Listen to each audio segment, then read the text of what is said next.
ሶስት ሽያጫችንን ሊያበላሹብን ስለሚችሉ ነጥቦችን ላንሳላችሁ። የመጀመሪያው ስለምንሸጠው ፕሮፐርቲ ኦር ስለምንሸጠው ፕሮዳክት በቂ የሆነን መረጃ አለመያዝ ነው።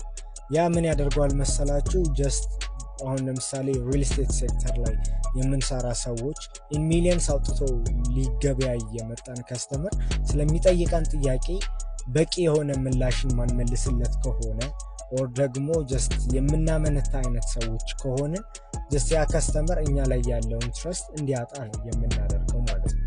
ሁለተኛው ፖይንት ደግሞ ምንድነው መሰላችሁ? ጀስት ብዙ ቦታ ላይ አስተውላችኋል ያስባለው የሪል ስቴት ባለሙያዎች የሪል ስቴት ሽያጭ ባለሙያዎች በብዛት ሱፍ በማድረግ ይታወቃሉ። ኢቨን ኖርማሊ እንኳን ወጣት ልጅ ሱፍ ካደረገ የሪል ስቴት ላይ ነው እንደምትሰራው ወይ ደግሞ ባንክ ነው የምትሰራው። ከሁለቱ ውጪ ብዙ አይገመትምና ለምን ይመስላችኋል? ይሄ የሆነበት ምክንያቱም ደግሞ ጀስት ፎር ዘ ፈርስት ኢምፕሬሽን ሲባል ነው።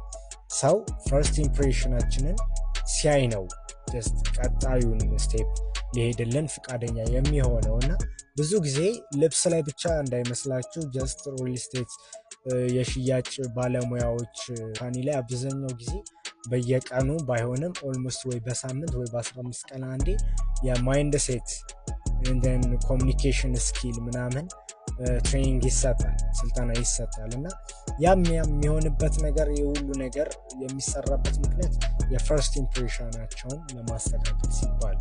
ሶስተኛውና ትልቁ ፖይንት ደግሞ ምን መሰላችሁ? ጀስት የምታገኙትን ከስተመር አንዴ ብቻ አይደለም የምታገኙት።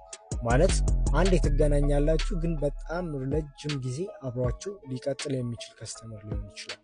ያ ደግሞ ረጅም ጊዜ ያ ከስተመር ከናንተ ጋር እንዲቀጥል ቤተሰቦቹን እንዲያመጡላችሁ ጓደኞቻቸው ምናምን ሪኮመንድ እንዲያደርጓችሁ እናንተን የምታደርጉት እናንተ ናችሁ። ያ ደግሞ የሚሆንበት ምክንያት ምንድነው መሰላችሁ? ያ ከስተመር እናንተ ጋር ከመጣበት ጊዜ ጀምሮ ያንን ከስተመር ቤት እንዲኖረው ስታግዙት፣ በቃ ቤት እንዲኖረው እያገዝነው ነው የሚለው ማይንድሴት ማዳበር ስትችሉ ነው እንጂ ያ ከስተመር ኦሬዲ መጥቷል ሰው የሆነ ቤት አጋዝቸው ኮሚሽንን እስካገኘ ድረስ ነው ትሪት ላደርገው የሚለውን አይነት ማይንድሴት እንዳይኖራችሁ ለማለት ያክል ነው።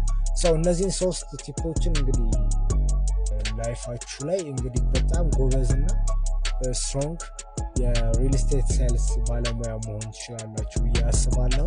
እኔ ከራሴ ከተማርኳቸው አንዳንድ ነጥቦችን ሼር ያደረኳችሁ።